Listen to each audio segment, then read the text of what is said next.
바이러스보다 먼저 바이러스에게는 마스크가 없다. 어서 가자 바이러스보다 먼저.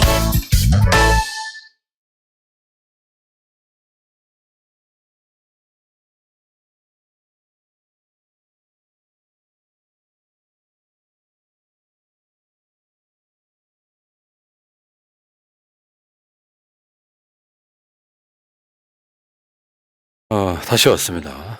자, 자, 이 방송이 제일 중요해요. 새날 방송이 제일 중요합니다. 정권 재창출을 위한 싱크탱크. 이 엄청난 생각을 우리가 매주 1시간씩 예, 227번이나 하고 있다는 사실. 그렇습니다. 정권 재창출 하는 방법 찾아보는 시간이죠. 사실은. 자, 이 기도발만 해도 재창출은 될 것 같습니다. 그렇죠. 지성이면 감천인데. 예. 정권 재창출이 되겠죠. 예. 그래서 부산에 가면 감천이라는 예. 도시가 있습니다. 그렇습니까? 자, 정권 재창출되면 이 방송 덕분인 걸로. 자, 출발하겠습니다.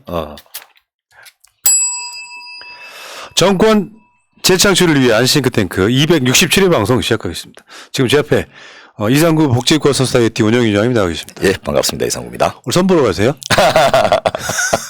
의사쌤들은 왜 이렇게 복장을 이렇게 단정하게 해야 되는 거예요? 아무래도 신뢰감을 주니까 좀 그럴 필요가 있는 것 같습니다. 정필승 안 그렇던데요? 그분은 전공하신 게 좀 달라가지고. 어쨌건 뭐 수염도 기르고 막 예. 대충 입고 다니고 세수도 안 하고. 저는 요즘 이제 임상의사 일을 하기 때문에 예. 좀 환자들한테 잘 보여야 될 필요가 있습니다. 하긴 그렇죠. 중요한 거죠. 예. 예. 자, 어쨌건 날씨가 이제 겨울이고 막 그러니까 예. 대선이 앞에 있기 때문에 겨울을 못 느끼겠어요. 예. 뜨거워. 막 그렇습니다. 더워 죽겠어요, 아주. 재밌는 뉴스가 막 왔다 갔다 하고. 예. 그리고 또 어떻게 보면 이 선거는 이미 끝난 게 아닌가 이런 생각도 드는데 네. 저쪽에서 하는 거 보면 오늘 이해찬 전 총리께서 이럴 때일수록 마음을 다 잡아야 된다. 긴장 풀지 마라 이런 이야기를 또 해주셨더라고요. 상대가 술수 쓴다 생각하고 긴장 풀면 안 되는 것이고요. 네. 당연한 거라고 생각이 들고. 자, 복지과 소사이어티 후원 좀 부탁 좀 드린다는 말씀 드릴게요. 02-3272-2353 여기 굉장히 많은 분들이 지금 복지과 소사이어티 열일하고 있으니까 고맙다 해서 지금 후원을 해주신다는 말씀을 들었고요. 감사하다는 말씀 드리고요.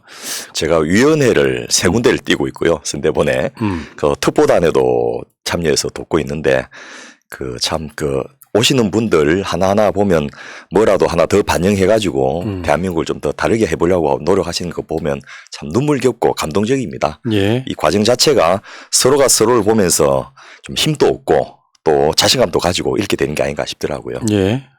알겠습니다. 자, 그리고요. 이재명 후보도 오늘부터 후원이 시작됐거든요. 예. 복지과 소사이어티 후원하고 남으신 게 있으면 제가 이재명 후보 후원에 관련해서도 제가 간단하게 안내를 좀 해드리겠습니다.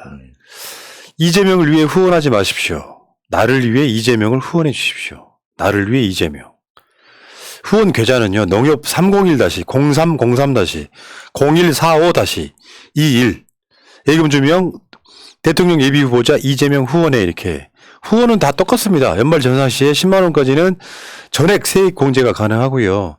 10만 원 초과 시에 15에서 25% 세액 공제를 받을 수 있고요. 1인이 최대 1,000만 원까지 후원이 가능하고요. 1회에 10만 원, 연간 120만 원 이하는 익명으로 후원 가능하고요. 외국인 국내의 법인, 단체, 당원이 될 수 없는 공무원은 후원하실 수 없습니다. 자, 나를 위해 이재명을 후원해 주세요. 이렇게.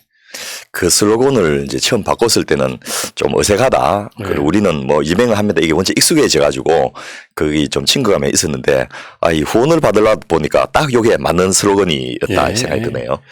제가 봤을 때 금방 차요. 예. 그러니까 근데 그 전제 조건이 예. 여러분들이 해주셨을 때 이야기고. 그렇습니다. 예. 왜냐하면 좀 저쪽에는 후원하고 싶겠어요. 근데 이재명 후보가 너무 잘하고 있으니까 예. 열심히 뛰라는 의미여서 후원 많이 잘하실 것 같고. 예. 근데 남이 하겠지 하고 본인이 빼놓으면 안 되고 내가 했을 때 금방 찬다. 이 자체가 사기 기싸움에서 이기는 거예요. 예.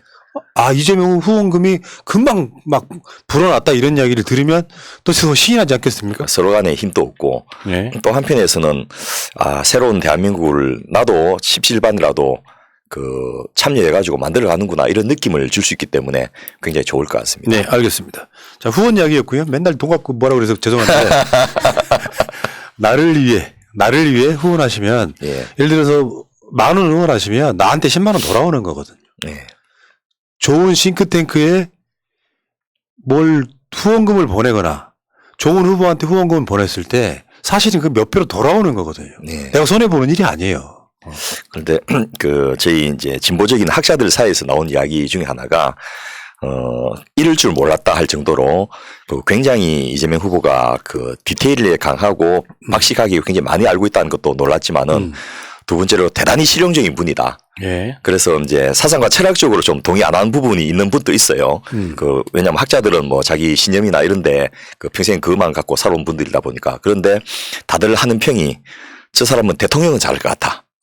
그래서 왜 그렇게 생각하십니까? 하고 제가 물었더니 뭐든지 국민에게 도움되는 방향적으로 하고 이 좀 고개 숙이는 것도 쉽게 하시는 걸 보면서 국민들을 이 복이 있나 보다 이런 이야기를 하시더라고요. 그렇죠. 그러니까 그게 시대가 원하는 거죠. 시대가. 그렇습니다. 시대가 그런 후보를 원하는 건데 놀랍게도 예.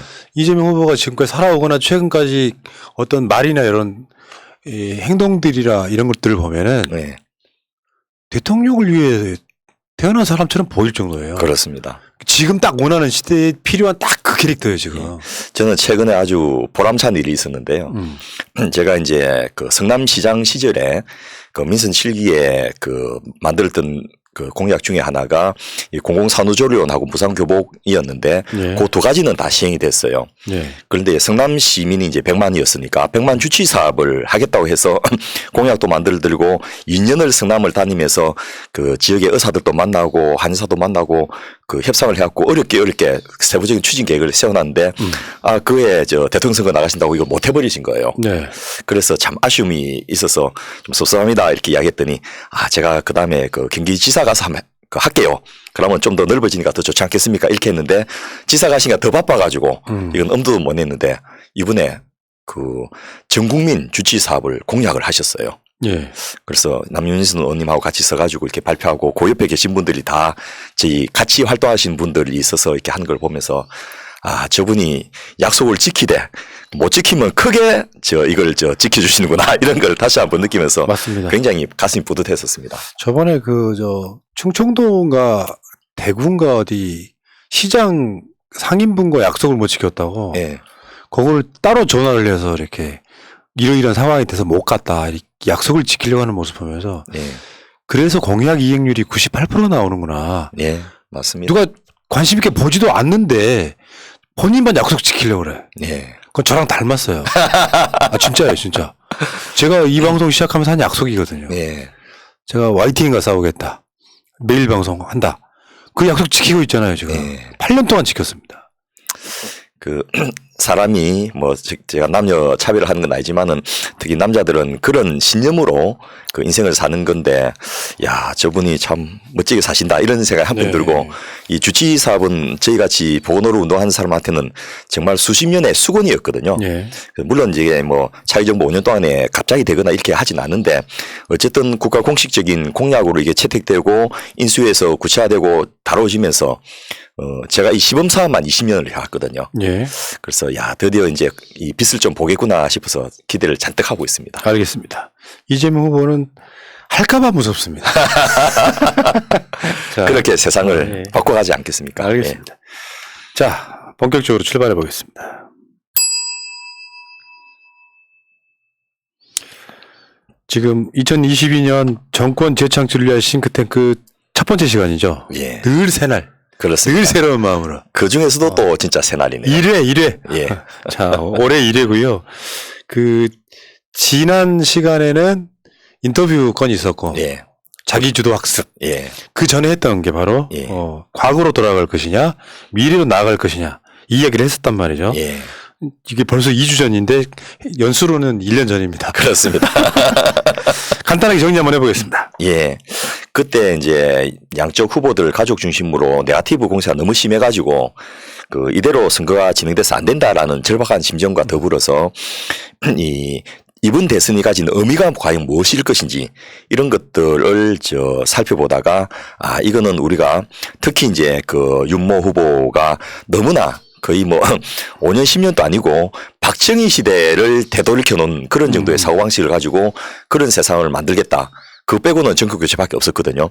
네. 그런 슬로건을 이야기하는데 과연 우리 대통령 선거가 그런 정도의 의미로 치러지는 선거가 맞느냐라는 반성을 하면서 이 차기 정부에서 무슨 일이 일어날 것인지를 예상해서 그에 맞는 대통령의 역할과 기능은 무엇인가 이런 것들을 주제로 삼아서 이야기하다 보니까 이 준비해온 것에 3분의 1밖에 못하고 끝이 났는데 한두 분만에 끝낼 그런 것보다도 한번 우리가 대통령 선거를 치르면서 이제 2달 정도 겨우 남았지 않습니까? 예. 이 기간 동안에 차기 정부는 무엇을 할 것인지 이런 것들을 한번 살펴보는 시간을 잡고자 이 주제를 선정해서 오늘 다시 2회차로 이야기를 좀 해보려고 합니다. 예, 알겠습니다. 자, 지금 코로나19로 인해서 우리나라, 우리 사회 전 지구적으로 다양한 변화가 나타나고 있잖아요. 예. 지금 근데 이제 보통 정치의 영역은 그런 거예요. 정치만 그런 건 아니겠지만 위기를 기회로 만드는 거. 위기를 기회로 만든 나라는 흥하고 예. 위기를 그냥 대처하지 못한 나라는 망하는 거죠. 현실적으로. 예. 그럼 지금 우리한테 기회도 오고 있고 위기도 오고 있는데 차기 정부에 예상되는 어떤 것들이 있잖아요. 예. 이대로 가면 어떻게 될 것이다 같은 그거 한번 좀 설명을 해 주시죠. 예. 크게 차기 정부가 겪게 될 2가지의 변화들이 있는데요. 네. 하나는 경제적으로 코로나 특수도 있고 또 우리가 그동안 노력한 것도 있지만은 이미 지난 12월 말로 우리나라가 국민소득 3만 5천 불을 달성을 했는데요. 요거에 어느 정도 수준이 나면 이태리와 영국을 제낀 수준입니다. 예. 그래서 OECD 국가 중에서도 이제 G7에 속하는 그런 네. 나라가 됐고요. 네. 그런데 요 추세로 물론 이제 변화가 있겠죠. 그래서 시간은 조금씩 달라질 수 있지만은 현재 추세로만 간다면 2023년에 국민소득 1인당 4만 불. 그리고 2027년도에 국민소득 5만 불 달성도 가능하지 않겠나라는 것이 한국은행의 예측입니다. 그래서 5만 불이 도대체 어느 수준이야라고 이야기하면 북유럽에 있는 조그만 국가들 인구 500만 1000만 되는 스웨덴, 노르웨이, 핀란드 빼고 우리 같이 인구 5천만 이상의 나라 중에서는 G2 중국과 미국을 빼면 사실은 세계 탑입니다. 프랑스와 독일 수준에 대한민국이 이른다는 것이 지금 예측입니다. 이대로 쭉 가면. 예. 그런데 문제는 명목 소득은 이 정도인데 국민들의 삶은 국민소득 3만 5천 불은 고사하고 2만 불 수준도 못 미치는 이런 정도로 실제로는 생활 수준이 좀 낮거든요. 돈 버는 사람만 벌고 있는 거죠. 지금. 그렇습니다.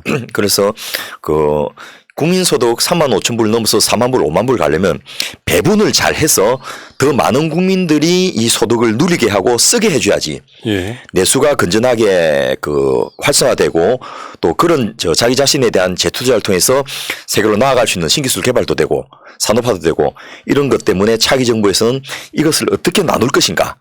이 양극화와 불평등 해소가 굉장히 중요한 과제의 하나로 대두되게 되고 이것은 단순하게 무슨 인도주의적인 측면 또 복지라는 측면 이런 것이 아니고 경제 성장과 산업 발전을 위해서 안 하면 안 된다. 그런 측면에서 이 차기 정부에서 굉장히 중요한 대통령 역할 리더십이 필요하지 않겠나 싶습니다. 예. 이재명 후보도요. 슬로건 대표적인 게 공정한 성장. 네. 그러니까 이게 성장의 어떤 뭐랄까요. 영역이랄까 이런 것들이 많이 막혀 있는 상태에서 네. 한국을 획기적으로 성장시켜야만 결국에는 복지도 가능하다. 이런 식의 생각을 갖고 있는 것 같더라고요. 예. 근데 그냥 성장이 아니라 공정한 성장 이런 건데. 그렇습니다. 결국엔 지속적인 경제 성장이라고 하는 것이 특정 어떤 시점에 가면 막혀요. 왜냐하면 우리나라 같이 무슨 자원이 있는 나라가 아니고 결국은 인적 자원 어떻게 효율적으로 분배하느냐, 난 그런 문제라고 생각하는데. 그렇습니다. 근데 결국에는 이 지속적인 성장을 가려면 경제적 불평등이 해소가 안 되면 예. 나라가 웃겨지는 거죠. 사실은. 그러니까 그 양극화가 너무 심해져 가지고 그 심해진 양극화로는 지속적인 성장이 불가능하다는 이야기예요. 그렇습니다. 그래서 이재명 후보가 이런 표현을 쓰셨던데요. 공정한 성장이나 또 뭐 불평등 해소 이런 것들이 인도주의적인 측면이나 윤리적 도덕적인 측면이 아니고 자원의 효율적 분배를 위해서 필요하다. 이렇게 아주 핵심을 찔러서 이야기하시더라고요. 네. 그러니까 그런 논리라면 저는 가진 자들, 대기업들 얼마든지 설득할 수 있다고 생각을 합니다. 당신들이 약간 더 가진 것이 당신들에게 조금은 더 어떤 만족을 줄지 모르지만은 전체적으로 판을 흔들어서 우리나라를 힘들게 하니까 좀 더 베푸는 정도가 아니고 공정하게 배분을 국가 제도적으로 세금이라든지 복지라든지 이런 걸 통해 가지고 그 시스템을 구축해서 지속적인 성장이 가능하도록 예. 대한민국 시스템을 바꾸자는 것이고요. 삶의 질을 높이고 또 내수 진작을 위해서 제시된 것들 중에 하나가 바로 노동시간 단축이거든요. 그런데 이재명 후보가 먼저 이야기하고 그다음에 심상정 후보가 받았는데 심 후보님 브랜드 같이 이렇게 돼 있는데 사실은 시기적으로 이재명 후보가 훨씬 먼저 공시화했고요. 예. 이것이 이제 거의 대선을 끝나고 나면 기정사실화 될 것인데 예. 그냥 근로시간 단축만 해버리면 공무원들 좋은 일 시킨 거 아니야? 또 대기업들 공기업들 좋은 일 시킨 거 아니야? 지금 또 토요일 일요일 일하는 중소기업들 자영업자들 얼마나 많은데 이런 불만이 싹 트지 않겠습니까? 예. 그래서 근로자들 노동자들 입장에서는 실질 임금 감소 없이 근로시간 단축을 어떻게 해줄 것인가? 가 이제 굉장히 관건적인 문제가 되는 거예요. 예. 그러려면 지금 모 후보가 토론을 안 하려고 해서 지금 문제인데 동의하면 동의한다. 동의 못하면 왜 반대한다라는 걸 가지고 구체적으로 토론 과정에서 어떻게 근로시간 단축을 할 것인지를 합의를 봐야 됩니다. 예. 그 대선이라고 하는 게 이런 거잖아요. 우리가 만들어 가야 할 나라, 우리 사회가 지향하는 굿 소사이어티의 구체적인 내용을 선택하는 시간이다. 그렇습니다. 근데 역대급으로 퇴행적 후보가 나와버리다 보니까 예. 이런 논의 자체가 불가능해진 거죠, 사실은. 대선 기간 중에 후보 간에 논의가 안 되면요. 결국 인수위에서 아젠다로 해가지고 국정가지위원회에서 가져가야 되는데 그러면 벌써 한 2템포, 3템포가 늦어 버립니다. 그러니까 지금 이 타이밍에는요, 2달밖에 안 남았기 때문에 예. 이런 이야기들을 수도 없이 많은 토론장에서 서로 이야기를 하면서 그렇습니다. 내 공약이 맞다. 서로 주장해야 되는 시기인데 예. 그게 사라지고 있는 상태에 말도 안 되는 거죠, 지금. 그래서 우리나라에서 대통령 선거가 가진 의미를 저희가 대나무에 비교를 하는데 마디마디 맺고 가야지 키가 크게 성장할 수 있고 대통령 선거는 전 국민 직접 투표거든요.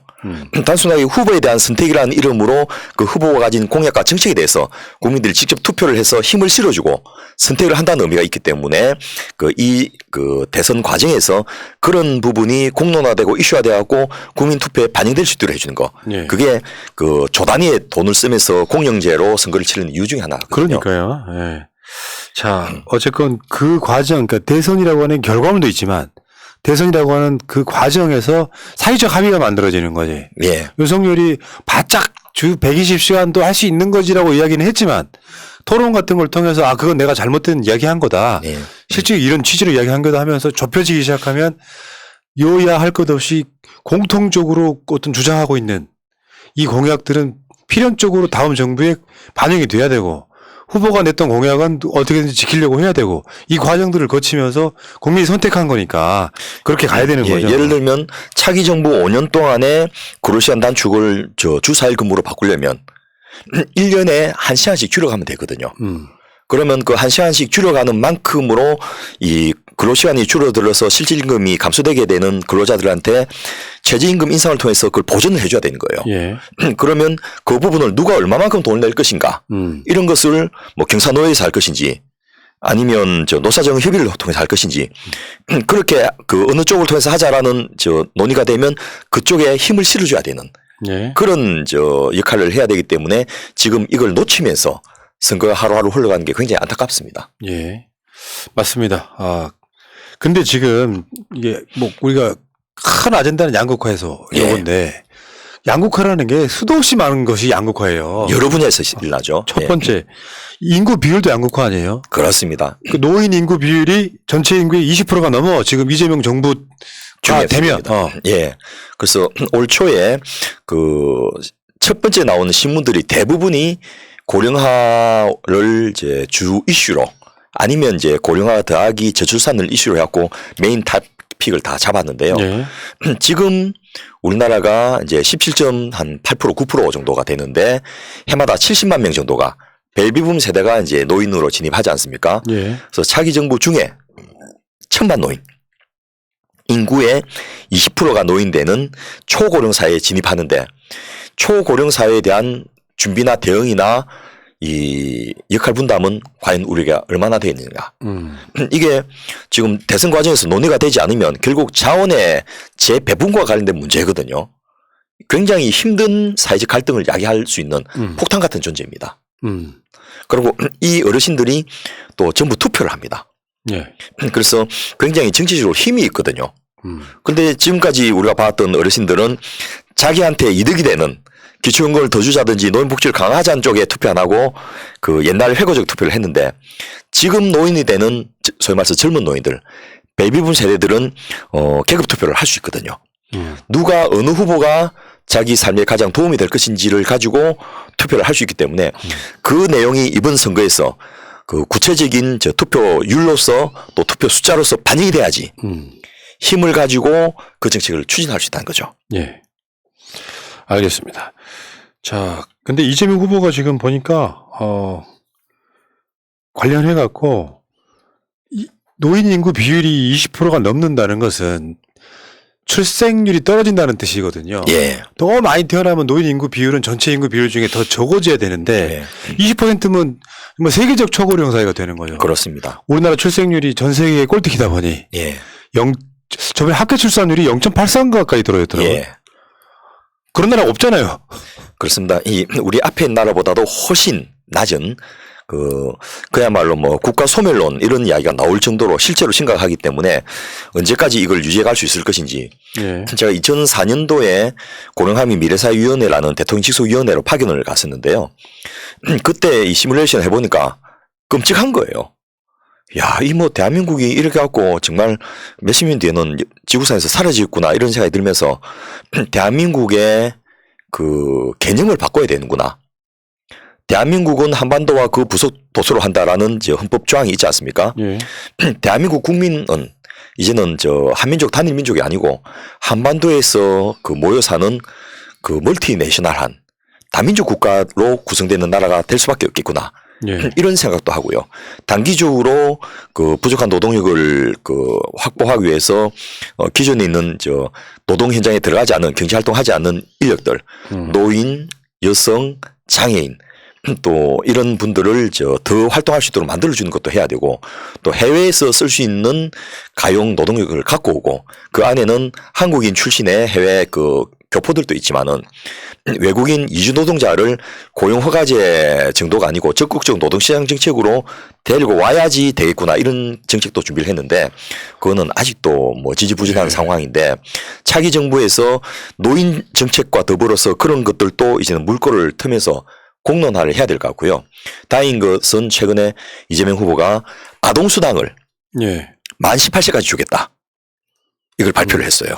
그러니까 결국에는 이 노인 인구 비율을 20%가 넘는 걸 막아내기 위해서 출산율을 근데 사실 지금 꽤 오래전부터 출산 대책이랄까 장려금 이런 거 엄청나게 투입했지만 현실적으로 출생률은 떨어지고 있잖아요. 예. 이것도 문제 아닙니까? 그렇습니다. 그래서 뭐 트레이드 오프 스타디를 해가지고 그 50만 원 줄래 애 놀래 100만 원 줄래 애 놀래 이렇게 해가는데 저 자녀 한 명을 키워가지고 독립시키는데 그 뭐 통계에 따라서 조사 따라서 있지만은 한 1억 6천 정도가 들거든요. 그러니까 그 비용을 저 자녀를 놓고 키우는데 투여하기보다는 그냥 그 무자식 상팔자로 그 안 놓고 안 키우면서 그 우리 부부만 즐기겠다 이런 선택들이 그 경제적으로 보면 합리적 선택이 되는 이런 구조를 바꿔주지 않으면 거기 뭐 몇 조 투입했다 몇십 조 넣었다 이런 이야기는 아무런 의미가 없는 그냥 수치상의 나일 뿐입니다. 그렇죠. 그런데 우선은 자녀 키우는 것이 가계에 추가적인 부담이 되는 게 분명하니까 그 부분의 일부라도 국가가 경감을 해주는 정책이 바로 아동수당 정책이고요. 그것뿐만이 아니고 그 사실은 노후 소득이 부족한 노인들 대상으로 하는 기초연금 확대. 실제로 이제 1,000만 넘는 노인들이 경제활동을 하도록 해야 되니까 돈을 벌기는 현실적으로 어렵지 않습니까? 예. 그러면 돈을 쓰는 것으로 경제활동을 해달라는 것이 바로 노인 기초연금 정책이고요. 장애인연금 정책도 장애인이라서 추가로 드는 비용이 있는데 저소득층의 장애인이면 또 이것을 더 중부에서 수급을 못하고 이런 문제들이 있었거든요. 그런 부분을 어떻게 할 것인지 또 근로능력이 있는 저소득 빈곤계층 같은 경우에는 EITC 이런 제도를 어떻게 활성화시킬 것인지 또 공공부문의 일자리를 적극적으로 만들어서 얼마 전에 이재명 후보가 제가 써준 워딩을 그대로 발표를 하셔가지고 우리나라는 공공부문 일자리가 너무 적다라는 예. 워딩을 하셨는데 그걸 또 조선일보에서는 또 굉장히 비꼬아서 보도하고 있는 걸 봤는데요. 이 어느 경로로 그게 전달되는지 모르겠습니다만은 저희가 연구한 바에 따르면 OECD 평균에 우리가 OECD 중에서 탑 7 안에 들어간다고 했지 않습니까?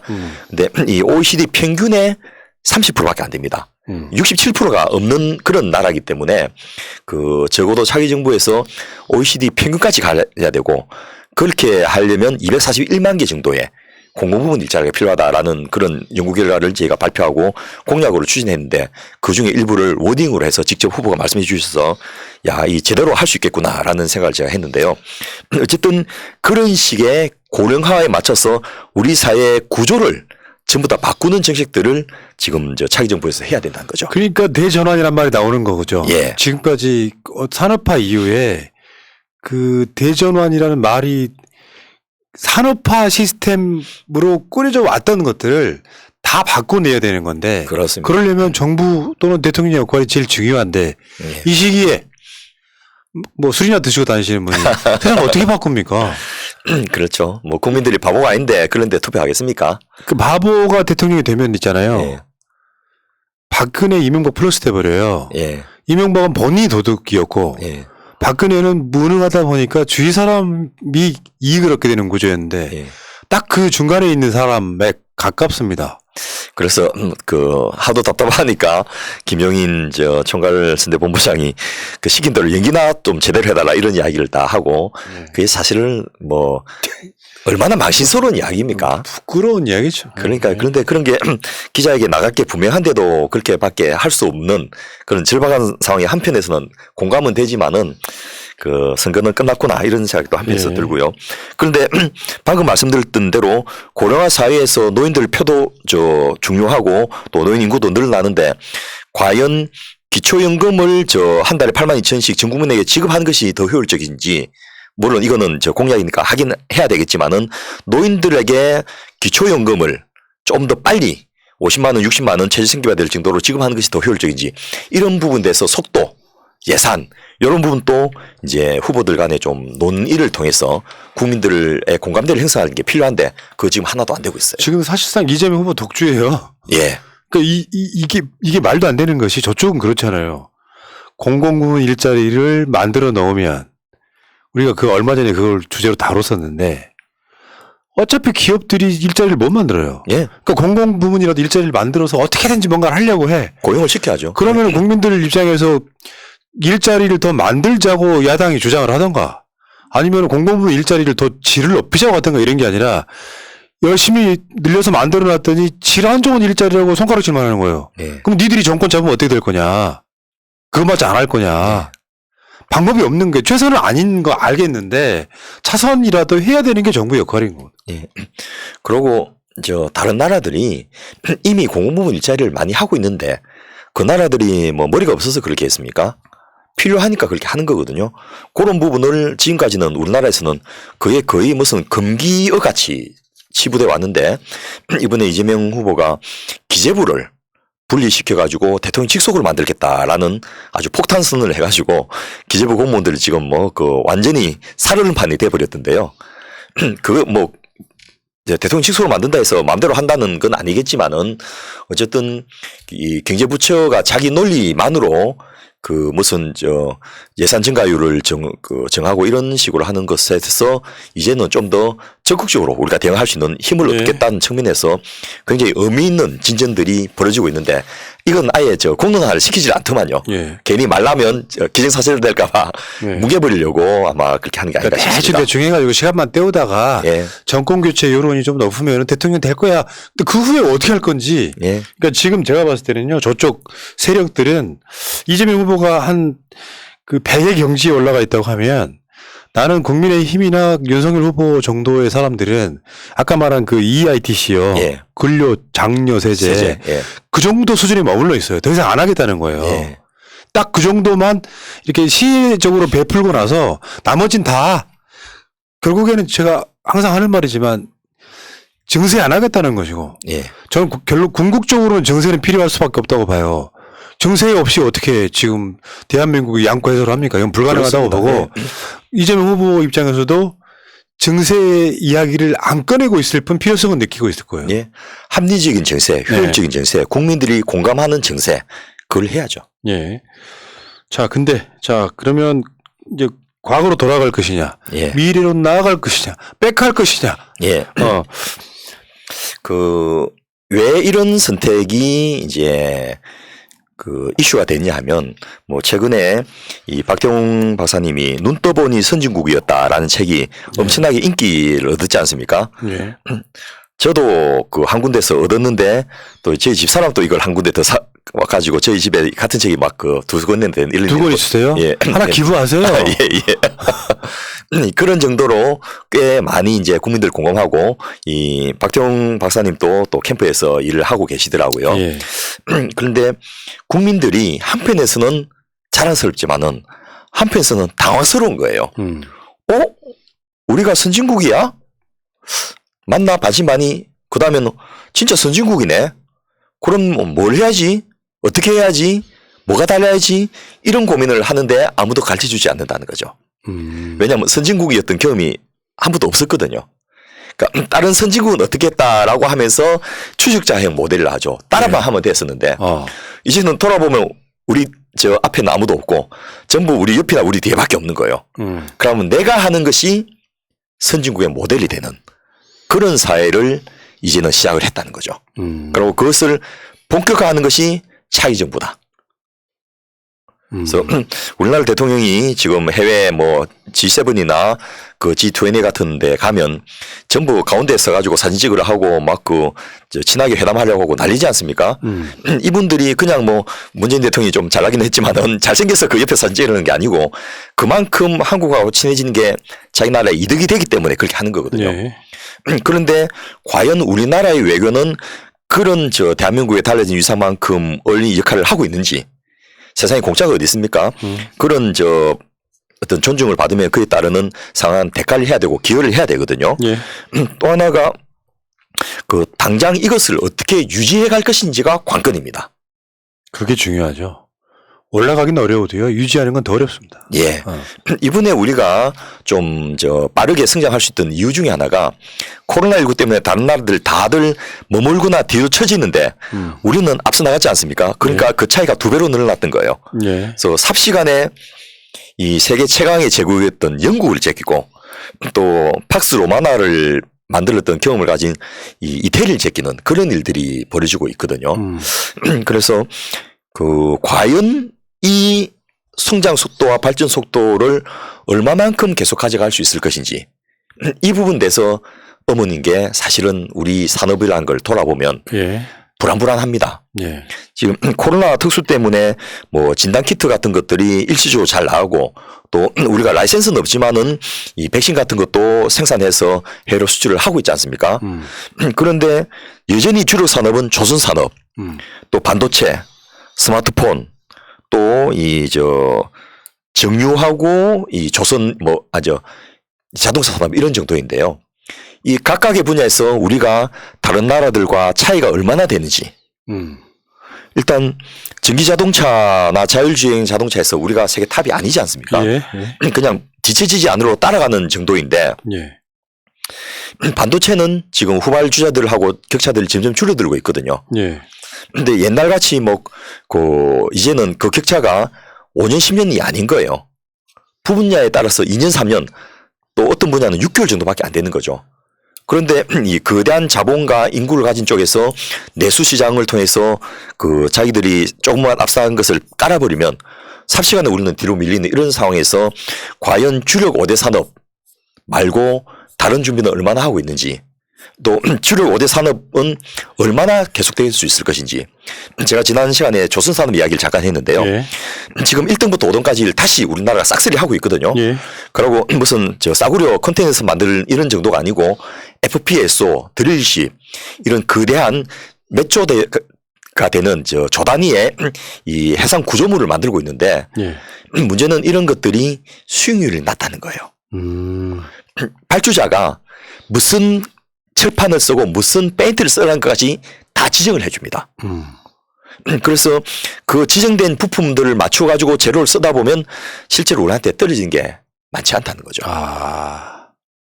근데 이런 상황은 저 전문 분야에 있는 사람이 아니면 잘 모르거든요. 근데 어쨌든 그 시설이 있고 인력이 있고 기술이 있으니까 계속해서 만들어 갈 수밖에 없는데 이렇게 그 저부가가치로 만들게 되면 과연 여기서 생산된 부로 더 남들을 앞서서 새로운 걸 할 수 있을 것인지 이런 의문이 들고요.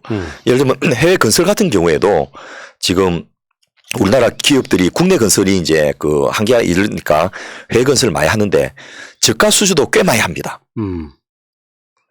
그래서 이 저가 수주는 안 할 수 없으니까 최대한 손해는 안 보도록 하자라는 센스 하고 있는데 이 상태로 건설 산업이 계속 나간다면 살아남을 수 있을 것인지 또 지속할 수 있을 것인지 이런 것을 냉정하게 돌아보면서 대책을 세워야 되는 거죠. 예. 그래서 이제는 따라가는 그런 추적자형 경제에서 우리가 앞서가는 개척자형 경제로 가야 되고요. 개도국의 삶에서 선진국의 삶으로 삶의 방식을 바꿔야만 됩니다. 그러니까요. 이거 중요하다니까요. 그러니까 이게 그럴 수 있어요. 그러니까 전체적인 돈으로 선진국이 올라가서 이건 확실해. 예. 문제는 나머지 분야를 다 끌어올려야 돼. 예. 그래야 선진국이 안착을 하는 거고 예. 또 유지하려면 또 수도 없이 많은 노력이 필요하고 그런 시대를 끌어갈 대통령을 지금 뽑는 거고요. 그렇습니다. 지금 비밀 하나 알려드릴까요? 예. 앞으로 몇 년 있으면은 일자리를 앱으로 구할 수 있는 시대가 온대요. 그렇게 말씀하신 분이 지금 후보로 나와 계십니다. 어처구니가 없어서 진짜. 그 자리에 저 듣고 있던 학생들이 웃어서 그 굉장히 좀 망신스러울 것 같은데 그 표정은 화면에 안 비춰주더라고요. 그거는 제가 봤을 때 예. 저게 뭔 말인가 처음에 몰랐을 거예요. 그럴까요? 나중에 끝난 뒤에 어이씨 그랬을 거라고 생각이 듭니다. 예. 있는데 그러니까. 뭔가 다른 얘기하는 줄 알고. 예. 아이고 참. 그런데 이제 그렇게 되려면 역시 과학기술이 최고죠. 네. 우리나라가 이 과학기술로 세계를 제패했던 시간들이 좀 있었습니다. 그러니까 이게 결국은 그런 거예요. 자원도 없고. 예. 그러다 보니까 결국 인적 자원, 결국은 머리 좋은, 한민족이 머리 좋은 건 세계가 좀 다 알고 있지 않겠어요? 예. 교육 수준도 높고. 그러니까 결국에는 과학기술, 산업기술, 이걸로 먹고 살아야 된다는 거잖아요? 예. 그 과학기술이 좀 우리가 없는 것도 아닌데 약간 뒤처진 것 때문에 치욕을 겪었던 일들이 근세세에도 굉장히 많은데요. 여러분 녹두꽃이라는 드라마에서 그 배경이 된 게 동학농민전쟁인데 그 동학농민전쟁에서 수십만의 그 농민군들을 대항해서 일본군이 숫자가 몇천 안 되거든요. 예. 그런데 케이터링 기관총으로 학살을 해버린 거예요. 아이고. 그리고 미국제 대포로 뻥뻥 쏴버리니까 뭐 대책 없이 다 당하는 거죠. 예. 그런 그 아픈 경험이 있어서 아마 그거를 드라마를 보면서 좀 억울하다 안타깝다 이런 게 아니고 이 좀 젊은 사람들 중에는 그래 과학기술을 중요해. 저게 우리의 목숨을 우지할 수 있어. 예. 그때만 해도 사실 일본과 조선은 그렇게 큰 차이가 안 나는 때였거든요. 예. 개항을 5년 10년 좀 더 일찍 했을 그런 정도의 차이인데 그때 신무기 몇 개를 빨리 받아들이냐 아니냐에 따라서 그런 엄청난 전력의 차이가 생기는데 예. 그 이전에 우리가 잘 나갈 때 세종대왕 시절에 그 전국적으로 경작 면적도 늘었지만은 그 직파법이라든지 양법이라든지 이런 걸 변경을 하면서 소출이 2배로 늘었던 예. 그런 경험도 있고요. 또 이 고려시대 말에 채무선이 개발했던 화약을 가지고 우리가 국방을 굉장히 강화해 가지고 이 왜구를 진압하고 이 북진을 개척하고 이런 경험이 있는데 그런 과학기술의 황금 시대를 어떻게 다시 열 것인가. 이런 부분도 이제 차기 정부에서 굉장히 중요한 시기가 되는데 어제 이재명 후보가 이 과학기술 강대국 실현을 위한 7대 공약을 발표를 했습니다. 네. 예, 지금 화면에 나오고 있는데요. 보실까요? 이게 그냥 제목만 봐갖고는 그냥 좋은 말 다 써놓은 거 아니야라고 하지만은 기술 주권 확립과 과학기술 5대 강국입니다. 적어도 과학기술에 있어서는 세계 5에 들지 않은 거예요.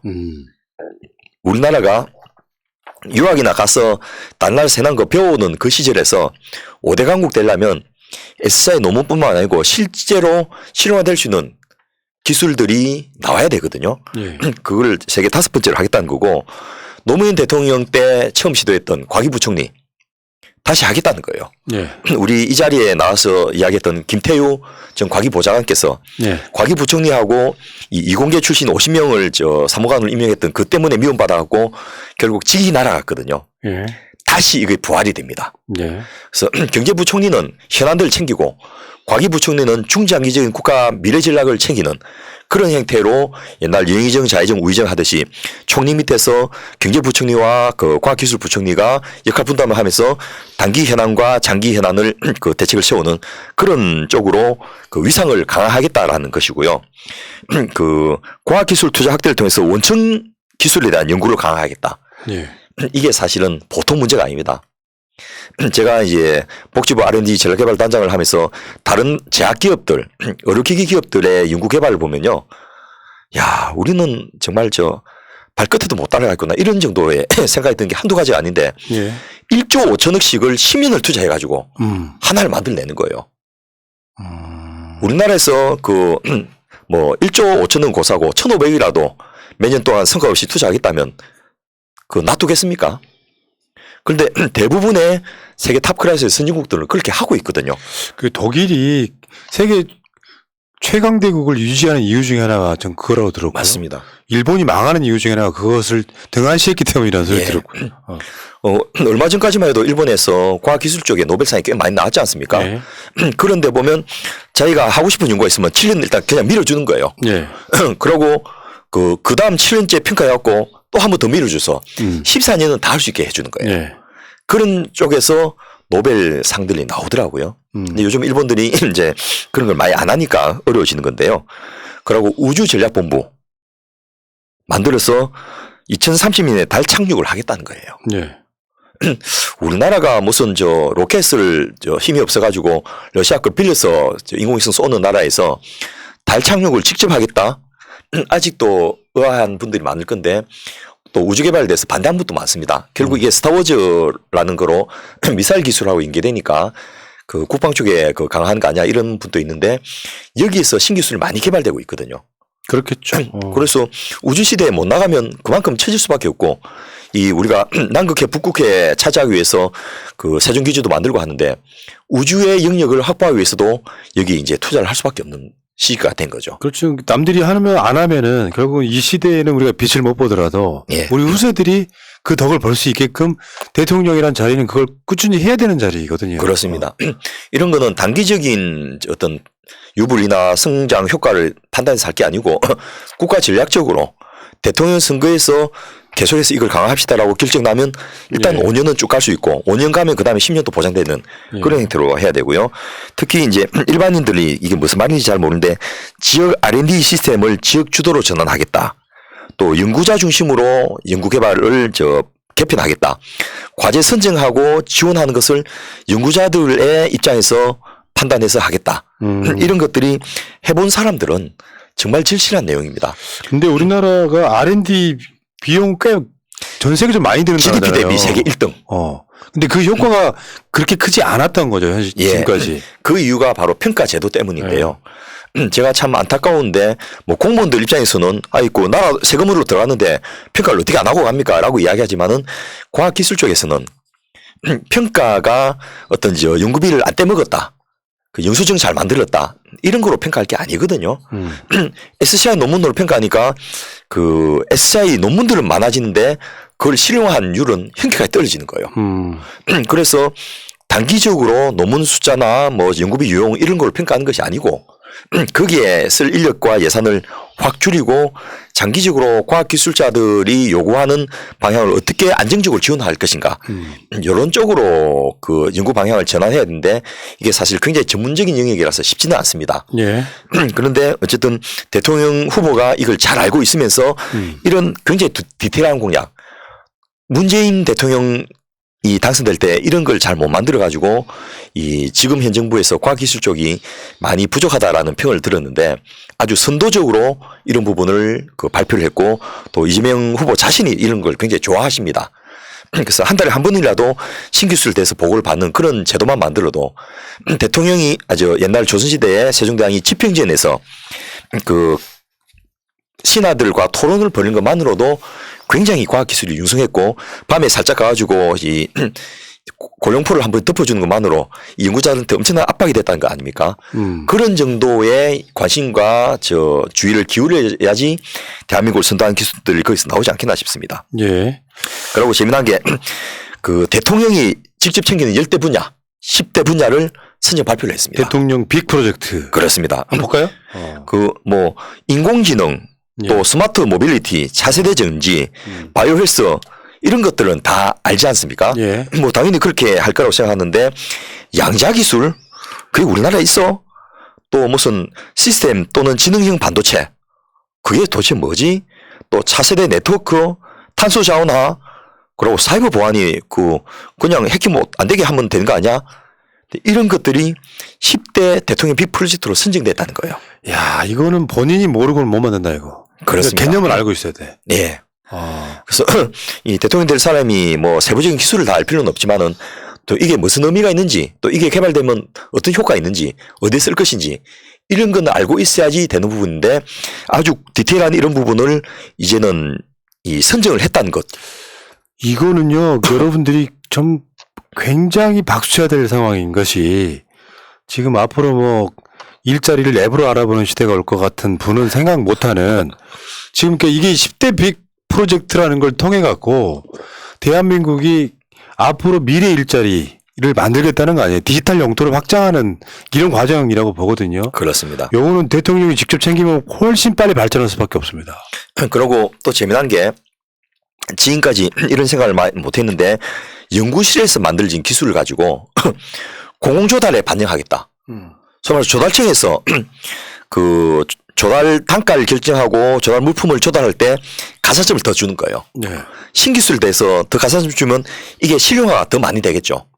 그런 정책이라든지 해외 협력 사업, ODA 사업에 우리나라 신기술을 적용해서 하면 그 소위 말해서 신기술에 대한 수요가 구체화되는 거예요. 그런 것들을 하겠다라는 발표를 보면서 야, 이 안에 진짜 선수들이 많이 들어가 계시는구나. ODA를요? 예. 그러니까 우리나라 지금 저 조단위를 넘게 쓰는데 네. 이것이 이제 OECD 탑 국가가 되면서 네. 이 그 연간 2조 4천 수준으로 이렇게 늘었거든요. 예. 근데 이게 앞으로 더 늘 수밖에 없는데 이 2조가 3조가 되는 이 돈을 우리나라의 그 해외 건설이라든지 또 병원 짓는 거, 학교 짓는 거 이런 데만 지금 쓰고 있는데 거기에 신기술을 넣어가지고 병원을 짓더라도 한국의 의료기기를 반영해서 짓도록 한다든지 뭐 도로를 건설을 하더라도 한국의 첨단 통신기술을 넣어서 도로를 건설한다든지 이런 쪽으로 할 수 있도록 지원하겠다는 거예요. 아, 그렇구나. 그러니까 국가가 공공 부분에서 수요를 선도적으로 만들어주겠다는 거죠.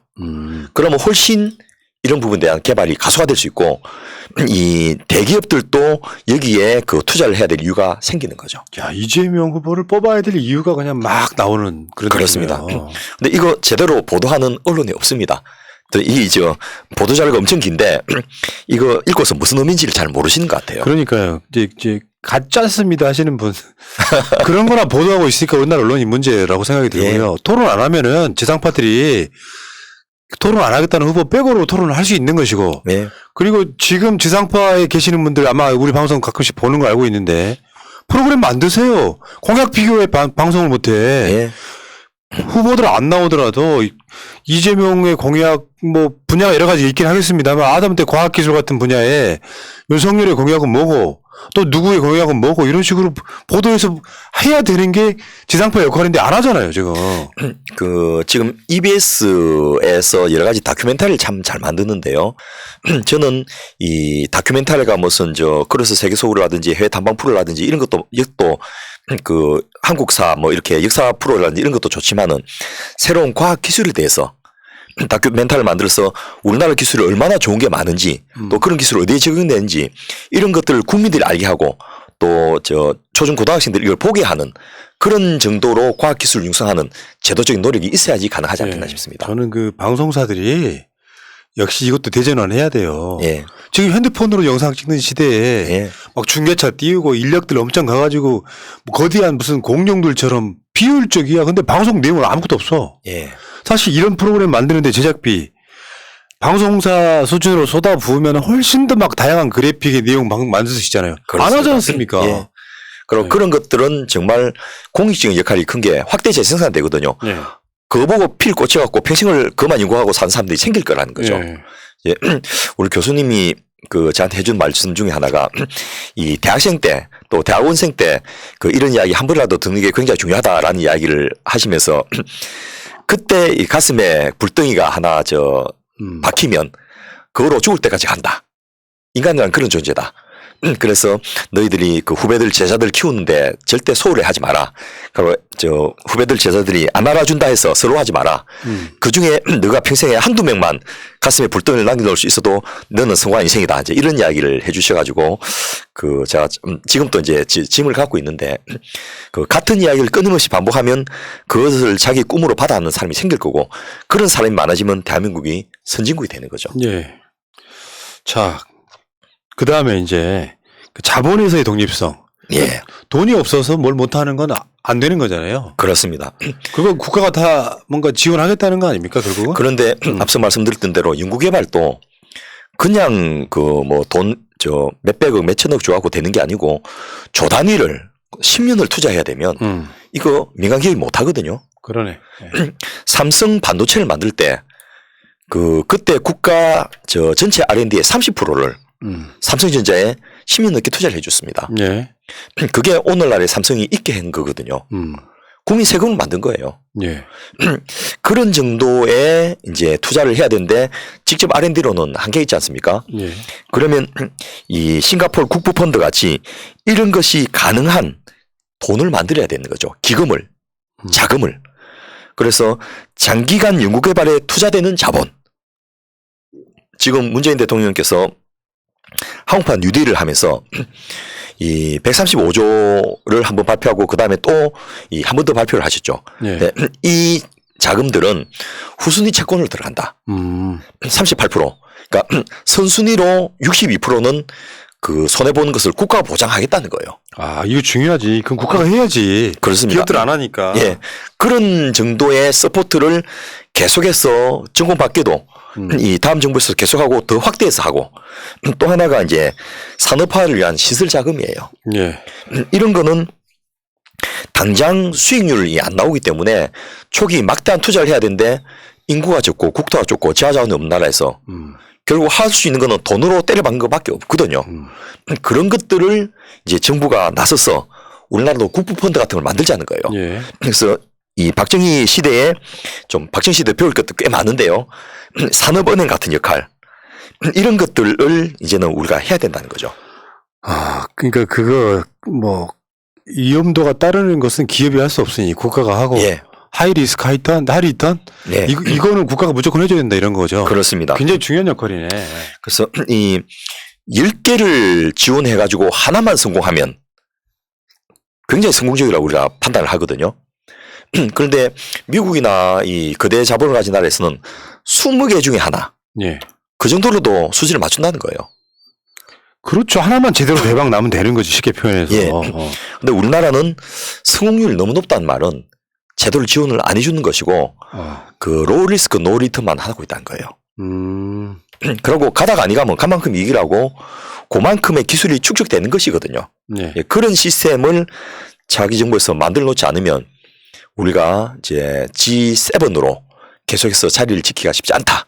예. 그런 의미를 좀 알겠습니다. 이야기 드리고 싶습니다. 자, 그리고 외교. 외교 역할도 좀 바뀌어야 되는 거. 선도국가가 되려면 외교 역할이 바뀌어야 된다. 그 부분은 예, 그런데 이것도 참 이야기하자면 끝이 없는데요. 그 동북아 균형자 외교를 이야기했을 때 다들 코드숨 쳤었습니다. 예.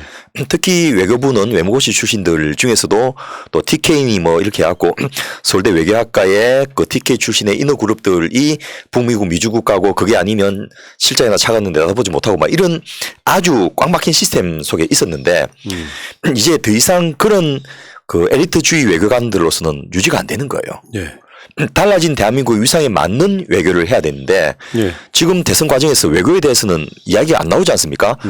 일본에 대해서 그 무슨 굴욕 외교를 일본 배척한 걸 하면 안 된다든지 이런 정도로 또 친미 4대 외교를 빨리 복귀해가지고 이 나라를 정상화시켜야 된다든지 이런 구시대적인 이야기만 하고 있는 거죠. 이미 우리나라 외교는 그 미국 중심의 또 4대 열강 중심의 외교를 벗어난 지 오래입니다. 이번에 그 호주 관련해 갖고 예. 중국하고 멀리 해라 같은 압박이 있었지만 예. 사실상 거절한 거 아니에요. 이게 그렇습니다. 진짜 우리 대한민국 위상 때문에 가능한 거 아닙니까? 예. 그래서 이제는 대한민국이 많이 벌어야지 많이 쓰는 그런 나라가 됐기 때문에 뭐 4대 열강에서 줄다리기 좀 해가지고 그 생존하고 이런 단계를 넘어버린 거예요. 예를 들면 우리가 중동에 얼마만큼의 네트워크와 인맥과 인프라를 갖고 있느냐. 또 스탄 국가들 CIS 국가에는 얼마만큼의 친화도를 갖고 있느냐. 세계적으로 뜨고 있는데 그냥 그 잠깐 유학 갔다 와서 그 사람들하고 인맥이 있어서 왔다 갔다 하는 그런 정도가 아니고 대를 이어서 자식 대와 손주 대까지 교류를 하면서 그쪽 집안끼리 서로 알고 자녀들을 서로 교체해서 보내고 그러면서 서로 같이 투자도 하고 배우고 사는 그런 정도까지를 가야 되는데 과연 이게 단기간에 되겠냐는 거죠. 제가 미국은 보니까요. 워싱턴에 2만 개 정도의 싱크탱크가 있는데 예. 나라별로 분야별로 특화돼 있어가지고 이게 막 그 몇십 년을 한 사람이 계속해서 그걸 종사하는 거예요. 그러니까 누가 대통령이 되어도 심지어 트럼프가 대통령이 되어도 국가 정책이 별로 안 바뀌는 이유가 단단하게 받쳐주는 인프라가 있기 때문이거든요. 우리나라에 누구 이야기하면 그 사람의 그 인맥은 어떻게 되고 정치적 입장은 어떻게 되고 학력은 어떻게 되고 이런 게 쫙 나오는 거예요. 예. 그냥 단순하게 CIA 보고서 이 정도가 아니고 예. 그 사람의 인프라를 다 깔고 있기 때문에 그 사람이 어떻게 판단하고 어떻게 행동할 것인지를 예측할 수 있는 모델이 되고 그 사람하고 협상하고 만나려면 어떻게 가야 된다. 이까지 깨고 있는 거죠. 중국은 보니까요. 외교부에 한국국이 있습니다. 우리나라 외교부 직원만큼이 한국국에 있는 거예요. 아니 그 인구가 많으니까 그럴 수도 있겠지라고 하지만은 인구가 많아도 외교관계라는 게 한정이 돼 있는데 저렇게 많은 사람이 한국을 공부하고 한국을 연구하고 한국을 다루고 있으면 야 우리가 과연 중국하고 대적을 하겠는가 이런 두려움이 엄습을 하더라고요. 아하. 그래서 외교관을 더 늘리고 더 세분화하고 전문화하고 또 그 부분에 대해서 외교관뿐만 아니고 지역 연구소를 많이 만들어야 됩니다. 예를 들면 외국어대학교에 그 하나밖에 없는 과를 갖고 있는 언어를 한 과가 있으면 거기다 연구소를 하나 만들어 가지고 그 언어를 중심으로 계속해서 소통하도록 국가 지원을 해줘야 되는 거예요. 그래야지 그 나라의 상황을 알 수 있게 되거든요. 그러니까 지금까지는 패러다임이 제조업 중심의 예. 산업 지원 이런 거였다면 지금은 생각지도 못한 분야에 여러 가지 선진국으로서의 유지 네. 뭔가 전략이나 분야가 필요하다 이렇게 예. 이해하면 될 것 같고요. 오늘 또 뭐 다 못하고 또 중간에 또 하세요. 선택하시면 되지. 이 또 하나가 그 최근에 이제 저희 쪽에 우리 그 새날을 출연했던 박민식 교수가 예. 해외 시장개발위원회를 만들어야 된다라는 이야기를 몇 년 전에 우리 새날에 와서 했는데요. 예. 이게 이번에 공론화되고 있습니다. 이 선대본 안에서 이 해외 산업청을 만들자라는 이야기가 나오고 있어서 지금 내부 논의 중인데요. 필요하네요. 예, 그냥 뭐 신남방 그 위원회, 신북방 위원회 정도가 아니고 해외 시장을 개척하는 별도의 그 예를 들면 특수 목적 가진 청, 새만금 개발청 같이 새만금 지역을 개발하기 위한 별도의 국가기관을 만들듯이 해외의 산업을 개발하기 위한 청을 따로 두자는 그런 이야기가 나오고 있습니다. 이게 이제 국정과 연관이 딱 되면 굉장히 효율적인 정부 기관이 되겠네요. 예, 제가 이 책을 하나 갖고 왔는데요. 예. 이 책이 2002년도 나왔는데 이런 분야의 도시 계획만 수십 년 동안 했던 김석동 그 전 금융위원장의 형님이 김석철이라고 있는데요. 그분이 도시 계획이나 건축 쪽에서는 세계적인 선두주자인데 대한민국에 도시를 수출하자는 이야기를 했습니다. 도시. 예. 그 스마트 시티 아니요? 그렇습니다. 예를 들면 인도의 모디 총리가 스마트 시티를 인도 전역에 100개를 만들겠다 했는데요. 예. 하나에 수백 조가 들어가는 프로젝트를 한국이 그 지원을 하고 있습니다. 지금 우리나라도 스마트 시티 몇 개 샘플로 있잖아요. 저 경남 뭐 이런 데 가면은. 예. 그런 방식으로 해서 이제 대한민국의 특장점이죠, 이게. 예. 그러니까 대한민국의 그 인기와 한류를 그대로 물질화해서 하는데 단위 금액이 제일 셉니다, 이게. 그렇겠죠. 그냥 무슨 그 도로 깔아주고 빌딩 지주고 이런 게 아니고 50만 신도시를 새로 만들어주는 거예요. 100만 도시를 기획을 해주고 거기에 병원, 교통, 뭐 통신 다 넣어주는 거죠. 디지털로. 예. 한국의 가장 최첨단 시스템을 해가지고 인도에서 인도의 공과대학이 굉장히 유명하지 않습니까? 실리콘밸리의 제일 좋은 예. 그 인력 공급체인데 미국에 더 이상 우리 인력을 뺏기지 않겠다. 인도에도 그런 IT 중심의 개발 인력들이 살 수 있도록 만들고 그 사람들을 생활하고 인구 개발할 수 있도록 아예 도시를 만들어주겠다. 이렇게 해가지고 수십조 원이 투입되는 프로젝트를 한국이 이미 시범적으로 몇 군데 하고 있습니다. 야, 이거는 대한민국 최대 먹거리네. 그렇습니다. 이것만 잘 돼도. 그냥 우리가 인천공항공사 같은 데가 해외 공항을 수주해가지고 지어주고 운영해주고 돈을 1년에 조 단위로 받아오거든요. 예. 근데 공항 하나가 아니고 공항, 항만, 도로, 이 교통 시스템 온갖 것을 다 해주는 거예요. 아파트에 그 마트까지 다 들어가니까 패키지로 대한민국의 모든 대기업들을 같이 따라서 들어갈 수 있는 그런 프로젝트를 차기 정부에서 하자는 겁니다. 알겠습니다. 자, 우리가 대선 나가는 것 같다. 이 시리즈가 두 편으로 안 끝나요. 예. 다음에 또 해야 돼. 그렇습니다. 교육, 뭐, 이런 것들까지 다 포함해가지고. 그리고 후보님이 알아갖고 좋은 공약을 너무나 많이 발표를 하고 있는데 이거는 보도를 안 해줘요. 예. 윤석열 안 하는 거 왜 이렇게 열심히 하실까? 그런데 하다가 아니 가면 한 만큼 남는다고 국민들에게 이런 내용이 좀 전달돼서 차기 정부에 대한 꿈과 희망을 좀 가질 수 있으면 좋겠습니다. 우리가 대선을 이기는 가장 좋은 방법은 저 사람이 헛발질해서가 아니라 예. 우리 후보, 우리 세력이 얼만큼 스마트하고 똑똑한지 좋은 나라 만들려고 노력하는지 예. 그 기본적인 그 실력을 갖고 대통령을 뽑는 게 가장 맞습니다. 바람직하다 이렇게 생각을 예, 합니다. 예. 자, 개가 짖어도 기차는 간다 이렇게 이야기하지 않습니까? 예. 뺄 사람은 빼고 대한민국 국민은 넘어지고 깨어지더라도 가야만 하죠. 예. 자, 후보님, 근데 부탁 하나 있는데요. 못 따라가겠어요. 힘들어 죽겠어요. 그렇죠. 매일매일 새롭게 나오니까. 그다음에 어디 길거리 지나가다가 윤석열 지지한다는 말을 못하는 분들하고는 다르게 예. 야, 이재명 알고 보면 정말 똑똑해. 예. 모르는 사람도 한번 알고 예. 이재명 알고는 안 찍을 수가 없다. 뭐 이런 식의 이야기를 아름아름 퍼뜨리는 지금 그런 분위기라서 예. 저는 아주 자랑스럽다 말씀드리고요. 그냥 선거에서 이기는 게 문제가 아니고 압도적인 지지로 국민의 희망과 여망을 안고서 되는 것이 네. 힘을 가지고 국정 운영할 수 있는 기반이 될 겁니다. 알겠습니다. 자, 길게 한번 짧게 스피디 있게 해봤습니다만 안 되네요. 예. 또 반도 못 갔습니다. 에이, 또 하면 되지 뭐. 그렇습니다. 어렵습니까? 예. 대선 끝나고 해요. 뭐 어려운가?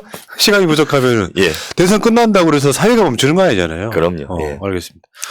자, 나를 위한 이재명 예. 구체적으로 우리 피부에 와닿게 만들어야 될 것 같습니다. 자, 오늘 방송은 3연속으로 3시간 한번 해봤습니다. 예. 배고픕니다. 정권 재창출을 위한 싱크탱크 267회 방송은 여기서 마치겠습니다. 위원장님 고생하셨습니다. 예, 감사합니다. 고맙습니다. 여러분들 나가시기 전에 있잖아요. 구독하고 좋아요 좀 꼭 좀 눌러주세요. 부탁해요. 바이러스에게는 마스크가 없다. 어서 가자 바이러스보다 먼저. 그러니 내일보다 먼저 가자. 우리들의 희망을 형제이게 하자. 설령 그것이 내일이라 해도 현재로 저들을 물리치자. 바이러스에게는 마스크가 없다. 어서 가자 바이러스보다 먼저. 바이러스에게는 마스크가 없다. 어서 가자 바이러스보다 먼저.